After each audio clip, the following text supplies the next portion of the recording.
Assassin's Creed is one of Ubisoft's more successful intellectual properties. It's one of those cases where they've mostly worked out the gameplay rotation and only need to add a nice story in order to get good results. But as with all things, people are beginning to experience a sort of fatigue with the repetitive gameplay, forcing the devs to slowly but surely begin a metamorphosis, leading to the game's transformation into a full-blown RPG. These changes became more prominent with Assassin's Creed Origins, and were expanded upon even further with Odyssey. As someone who's enjoyed every entry in the series, it was only a matter of time before I played Odyssey. Now that the DLCs are out, we have the full package, and it was time for me to play it and see if this game is a step in the right direction or not. As per usual, we'll begin by addressing the ultra-wide situation. When it comes to Ubisoft games, ultra-wide is ordinarily not an issue. Both 32:9 and 21:9 as well as HDR are supported natively. I applaud them for this. Truly the best way to play this game is in 32:9. The world looks phenomenal, and it's hard to describe how immersive it can be to have your full field of vision covered.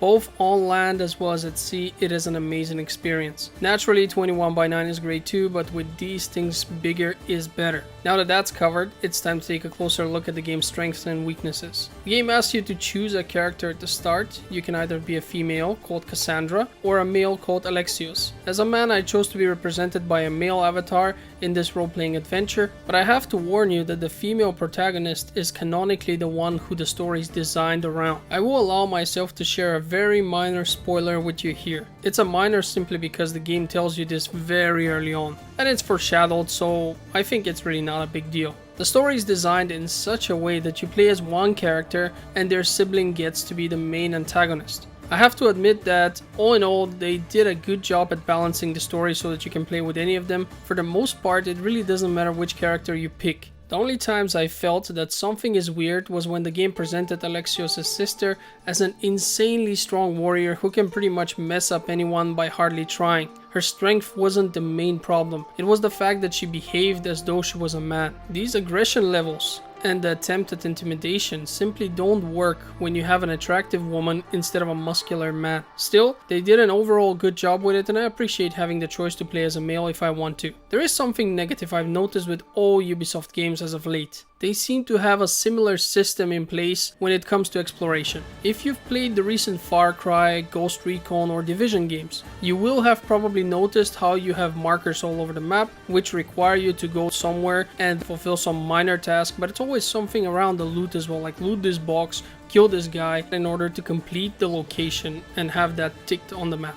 Another thing I've noticed in all of these games is that you are now showered with loot at all times. This would be a good thing if it didn't take almost 2 seconds for you to break said loot into materials. This means that once your bag is full, you will need at least 10 minutes until you've broken everything if you want to empty it up so that you can loot everything again. And the fact of the matter is, you cannot mark everything and just destroy it with one click or something like that. You gotta do it one at a time.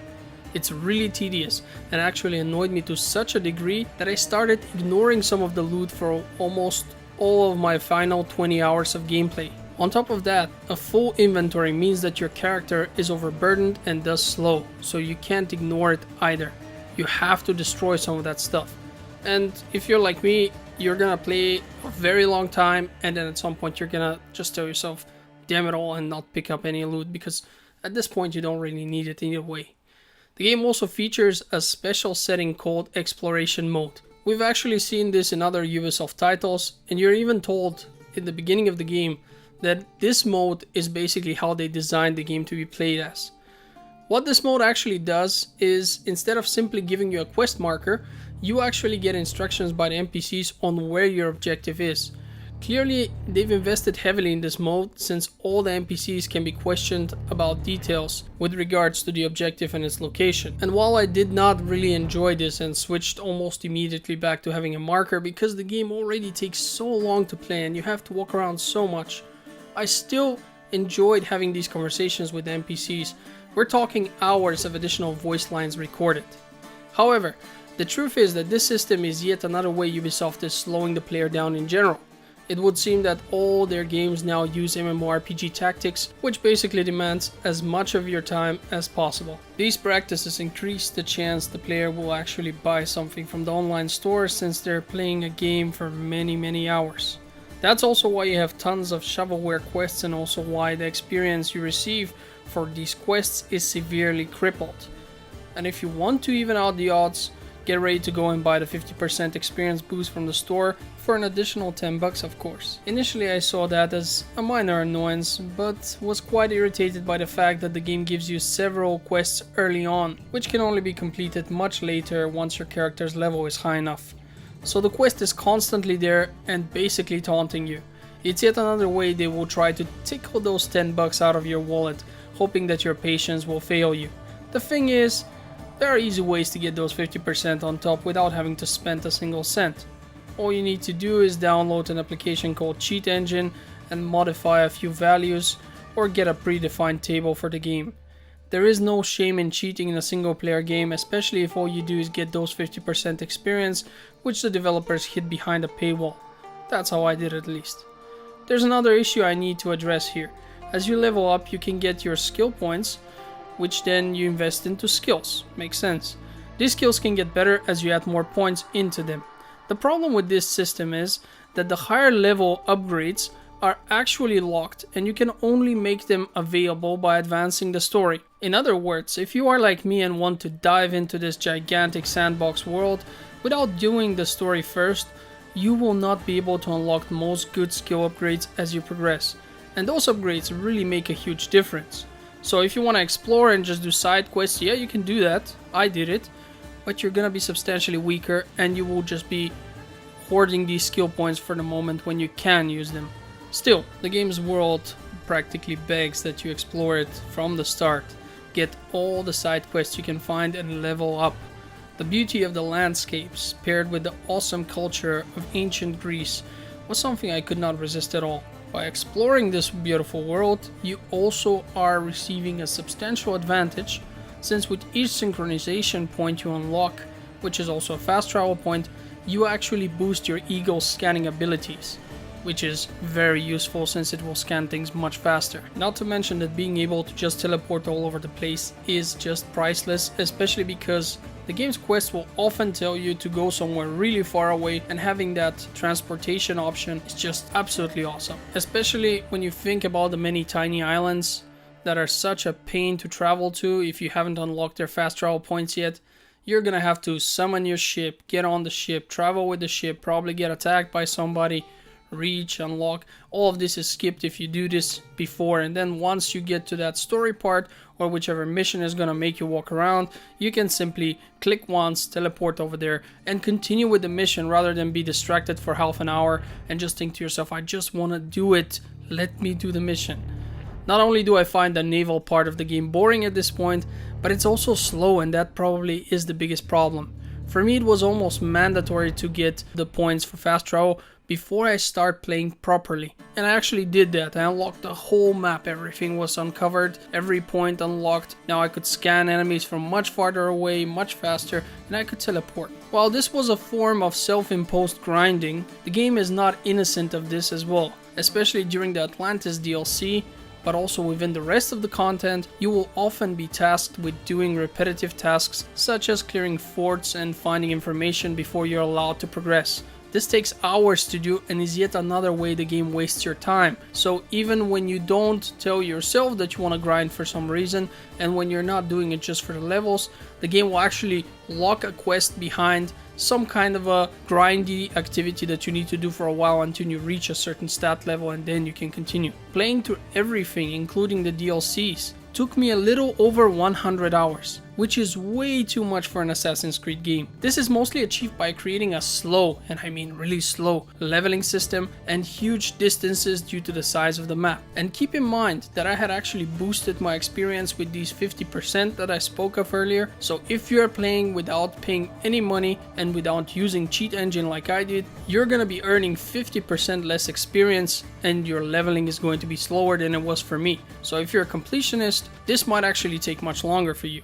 I remember playing Red Dead Redemption 2 recently, and there the map was probably around the same size as this one. However, exploration was encouraged and very interesting. The game was full with random events and Easter eggs, and it was a blast to waste time in it. It was fun. When you compare Odyssey, there were no random events, and all I saw were tons of camps and caves, and all that looked the same and had the same lame objectives attached to it. Ubisoft have tried to create a huge RPG but are still bad at making the world interesting to explore. At least it looks alive, perhaps too alive though. What I mean by that is that there are animals all over the place. You have a large city and as soon as you step outside of it, there's a herd of deer being attacked by a pack of wolves followed by a bear and 2 boars. It just seems exaggerated. The place is way too full of animals which are inappropriately close to the cities and the people. These things can be tweaked though, and in all fairness, it's better to have more animals than less animals in terms of world building, because some of their previous games have been a bit empty, so they probably decided to overindulge this time. I have to give them credit for the fact that curious and proactive players are being rewarded for unknowingly completing quests. You could clear some random camp just for the fun of it and be informed that this was part of a quest which you never took or spoke to an NPC about. So now it's completed and you can go and claim your reward from that NPC. It even tells you where that NPC is, which is very nice. This goes so far that you can actually find quest items early on and simply hand them over when the time comes and some NPC asks for them. I appreciate that a lot. Very few things annoy me as much as having to return to a place which I have already cleared in the past only to have to fight everyone again for an item which is now magically there but was not there last time, or rather it was there but I couldn't interact with it. So in any case, for this, good work Ubisoft, keep it up. And speaking of quests, this time around they actually have consequences. Some quest choices will only show their effect much later in the story, while others result in a good or bad outcome on the spot. The good news is that the game will almost always make a save before choices, giving you the option to try a different approach by loading the previous save state. And speaking of choices, flirting is one of them. Your protagonist can have romantic relationships with various other characters. This is where a friend of mine warned me of the fact that the game really wants Alexios to be gay. It's a role-playing game, you have 2 colliding narratives. One of them is the canonical one, where the protagonist is designed with a certain character in mind, and the other one is the player who controls him and gets to shape the protagonist the way they think is right. And those 2 cannot coexist peacefully if they are not the same. Usually most RPGs will allow the player to decide what they want and will respect that decision. At first, this was the case in Odyssey as well. There were options for gay romances, but you could simply decide to ignore them and the game respectfully avoided the topic. But then at around 50% story progression, the game started to push these gay relationships much more aggressively. If you chose to reject any gay offers, Alexios would do so reluctantly and behave as though he really regrets his choice. This is also where I was beginning to be very agitated, especially because at some point there were more male romantic options than female ones. And before anyone tells me that our protagonist was perhaps meant to be homosexual, one of the DLCs actually is about our hero's life story, which clearly shows him as heterosexual. I won't tell you anymore because I don't want to spoil it. During that time, there was pederasty in ancient Greece, but that was a very specific kind of relationship which is not the case here. If you don't believe me, Google it. The point that I'm making is that homosexuality was nothing like what people see today, and it has its special rules and structures in that society back in the day. This is something that the game simply does not respect in any way. All it does is almost force you into making your protagonist gay for the purpose of satisfying the PC police. As stated, I would have had no problem if it was done in such a way that the player could decide how to respond. Let the player choose if they want to reject and be disappointed, as it is in some cases, or if they rather punch the guy for trying to seduce him. I missed the renegade options in Mass Effect, but I guess I'm digressing now. Anyway, moving on. Earlier on during this review I did mention how the setting of the game is probably the best one so far, at least for me. What I found so enchanting about it is that while the previous games tried to remain grounded for the most part, here you straight out have mythological bosses such as the mighty Minotaur, Medusa and others, as well as other manifestations of what I can only call magic. The game does explain some of it with pseudoscientific explanations in the Atlantis DLC, but honestly I don't even know why it bothers. I don't mind the idea of the game taking part within a magical antique world. Sadly, they haven't given up on the narrative where they want to tell us that everything that we're experiencing in the game is actually some other character from modern times using an animus device which is helping them relive the memories of our hero. and they still try to weave this into the story somehow. I find that pretty boring, and I would have just preferred if we were just Alexios or Cassandra back in these times and nothing else in the future. It's almost confusing and it really doesn't contribute for the game, for the most part. Within the main game that is definitely the case, but when it comes to the Atlantis DLC, they've actually managed to weave this narrative a bit better, and since these two characters will interact through the animus, as weird as this, it actually becomes quite interesting, but that's really the only time. Still, for that one time, I think it's done really well and it's fun, but everything else, if you don't have the DLC or if you don't play the DLC, it's just gonna feel like a boring addition that doesn't really fit at all. And since I've mentioned the DLCs a few times, allow me to tell you in short what I liked and did not like about them. First and foremost, the downloadable content is very important to the overall story of Assassin's Creed Odyssey. Not having played these two DLCs is equivalent to not having experienced the full story and to a minor extent a part of the story in the previous game, since it ties in with that one as well. I will not give anything away because I don't want to spoil it for whoever hasn't played the game yet, but know that these are very important and you should probably play them. There is, however, a very severe problem with how the DLC becomes available to play if you want to unlock it organically through your story progression. The issue here is that it simply becomes available way too early. This matters because it breaks the story sequence. You will effectively be shown things which you should not see yet because they haven't happened in the main story for you. Things that are consequences of other things that never happened to you yet. If you ask me, the DLC should have been available only after you finish the main story. It would have fit best there and they could have avoided this. It's a strange oversight if you ask me. I will say this much, the Atlantis DLC spoiled some major moments in the main story for me and confused me at the same time. It spoke of events which hadn't happened yet, thus giving some story twists away. I simply was confused because I thought I had maybe missed something or not paid enough attention at some cutscenes, but as this happened several times, it came to me and I realized that the DLC is not positioned right. It just simply allows you to play it way too early. If you try to just start the DLC from the game's menu, it actually warns you that you can do that, but it can spoil the main game and you should instead play the main game organically and do the DLC whenever it becomes available. But strangely enough, it still becomes available way too early and messes things up. So if you haven't played the game, this is my warning to you. Just leave the DLC for once you finish the main story. I've already mentioned that you have to do some really boring grinding parts in these DLCs. Still, both DLCs took me 32 hours to complete, which is insane when you think about it. The thing that worries me here is that these stories might have simply been cut out of the main game and sold to us as additional content. They are indubitably essential, but it's hard to tell, so I will give Ubisoft the benefit of the doubt and say that they did a great job here and the DLCs themselves are actually pretty good. In any case, these additions felt more like what expansions used to be back in the old days, rather than getting a few lame quests added. So the DLCs are not only necessary for you to understand the story, but in terms of gameplay and everything else, they are excellent. So really, absolutely something that you should play along with the main game. Well, once you finish the story there. Again. In addition to that, there are free quests being added from time to time, meaning that for someone like me who played the game just now, there were many hours of free content added to the game. These quests were pretty decent as well, offering interesting things to do and more lore to discover, which was pretty nice. I want to just mention something here. If you've watched my review of Ghost Recon Breakpoint, there they actually didn't finish the main story, but left it unfinished, sold you the game, and then said, yeah, we're gonna keep adding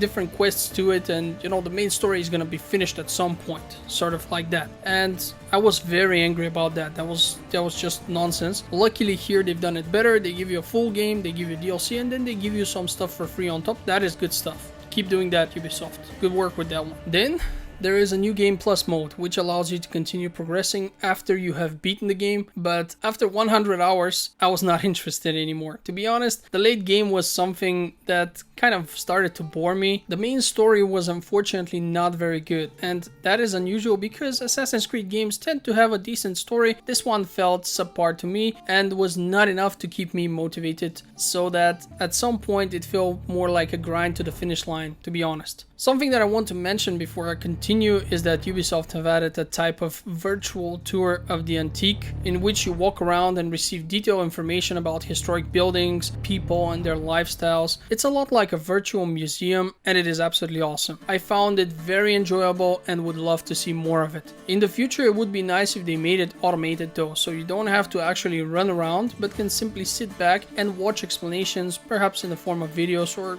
perhaps they could make it so that you can press a button and your character walks on his own and activates the different stations. Because honestly, it was really good. I actually enjoyed eating something, having a small snack while listening to this. The explanations are excellent, there are pictures, there's a lot of stuff here, and it's definitely worth doing. So if you have the game, do the virtual tour, it's awesome and I can't recommend it enough. The game was also surprisingly low on bugs overall. I can't remember a single instance of anything that bothered me, only funny bugs really. For some reason, both animals and human NPCs have a tendency to walk over fire. This is especially hilarious when you are in the middle of a cutscene and someone is telling you something important while you can clearly see an idiot NPC walking over some bonfire in the background and then starting to scream and burn to death. A few times it actually scared me a bit as I was sneaking around because I was in a large fortress and suddenly the guards became alerted. At first I assumed someone had spotted me, but luckily it was just some retard who had caught fire and died while the others were confused about it all, and so they got into this alert state for a moment and then it passed. But it's hilarious. Very strange, but also a very common bug for some reason. In any case, it was hilarious for the most part. Let's talk about the overall gameplay and combat. First of all, you are no longer an assassin as we know it from the previous games. You don't belong to the order. You can play as such, since you have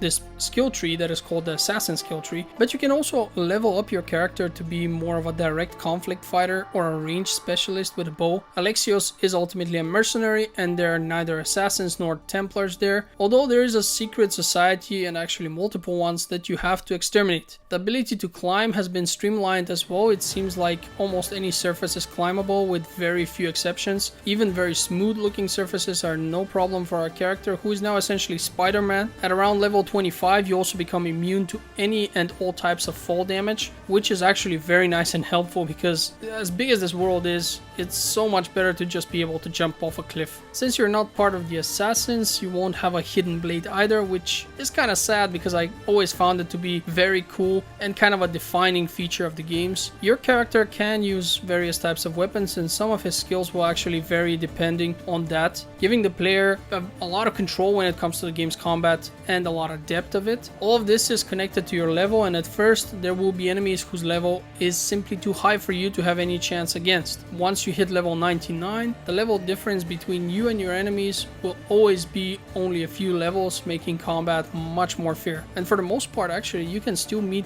enemies who are over the level of 99, but you can't really go past that. At that point you can unlock mastery levels, however, which continue to give you skill points, and you can now invest those in small stat boosts, which can make a big difference over time. So it's definitely a way to advance your stats even past reaching the level cap. Your gear will be the main factor at this point as well. Luckily you can upgrade it at blacksmiths and even add small buffs to it. This is also where most of your money will be spent, as the price to increase the level of your gear to your current ones is always very high. I did mention that you get a ship as well. You will have to upgrade that too, since a part of the game will involve naval battles. What I really liked was how you can customize both your gear and your ship. You can even change your cruise type, for example, to only a female type of crew, so that everyone in your crew is a woman, meaning that all the sea shanties that they sing will now be sung by women, which is awesome. I personally found it to be much more entertaining. Depending on how you act, a price may be placed on your head. This will cause other mercenaries such as yourself to seek you out and try to murder you. These guys and girls are strong and will offer a decent challenge. They also have the ability to appear at the worst possible times. Killing them is rewarding and can even grant legendary gear, which is always worth getting. There is a ranking list of all the mercenaries, and executing them will help you advance to a higher tier, which brings small bonuses such as better blacksmith prices, for example, and other things. I have to say that when it comes to the game's combat, I really miss more gore. I would have appreciated a few decapitations or amputations, as well as more blood. The moves themselves look pretty brutal, but the consequences are minimal, well, with the exception of, your enemy being dead. And I have a final complaint about your pets. In this game you can tame wild animals, but you cannot pet them. You can't pet domesticated ones throughout the world either. Hell, I went to every dog I saw and there was never an option to pet it. The in-game hints tell you that if you stand next to your tamed animals, your character will pet them automatically, but all my character ever did was pet his eagle. Even while nice, it still wasn't enough for me. I mean, I got this really faithful wolf here. The same goes for my bear. Any animal I tamed, I should be allowed to pet every good boy I find with the press of a button. Lastly, I wish to talk about the game's story. I won't spoil it, don't worry, but I will say that it is probably one of the weakest in the series. I did also tell you how the DLCs actually did a good enough job here, but the main story felt unimaginative and boring to me. Ubisoft can definitely do a lot better. So in conclusion, Assassin's Creed Odyssey is a great game, but with the changes that have been introduced more and more, it is beginning to stray away from what I expect from this IP. It was an awesome adventure, but it didn't feel quite like a real Assassin's Creed game, especially at first. It only started to feel that way once I had unlocked lots of skills, had decent gear, and could perform one-hit kills because my level was at approximately the same height as the enemies. I don't like the idea of having to grind for 25 to 30 hours before I can be in a position where I can play the game I want to play. The earlier titles were much shorter, but also had a lot more that was straight to the point. Don't get me wrong, I've enjoyed Odyssey immensely, but I'd rather play a true Assassin's Creed game with a greater story and a lot less grinding, preferably none, time wasting, skills, etc. These things are, they didn't add for me, they made the game worse. It's a very subjective opinion, but personally, I think the series has taken a turn in the wrong direction. Again, an awesome game in itself, but simply not the game I wanted. Having said that, if you had to judge the game in a vacuum, I'd recommend it for the most part. But if you want to judge it as an Assassin's Creed game, I'd say it's not quite the game you'd probably want. I just keep thinking about the good old days with Ezio Auditore being your character. Now that was an Assassin's Creed game through and through. So I want to thank all my viewers who have reached the end of this video. I know it's a long one, I apologize for that. If you've played the game, let me know what you thought of it. Do you miss the way the old games played as I do, or are you completely in favor of the new style? I'd love to read your opinions in the comments section. I want to also remind you that I post links to all the free games I can find on Patreon. You can find the link to it in the description of the video, and it's definitely worth taking a look at it from time to time. If you want a good free game, you gotta act fast in most cases. Naturally, you can also support me there if you have the means to do so and the desire. In any case, thank you for watching and have a great day.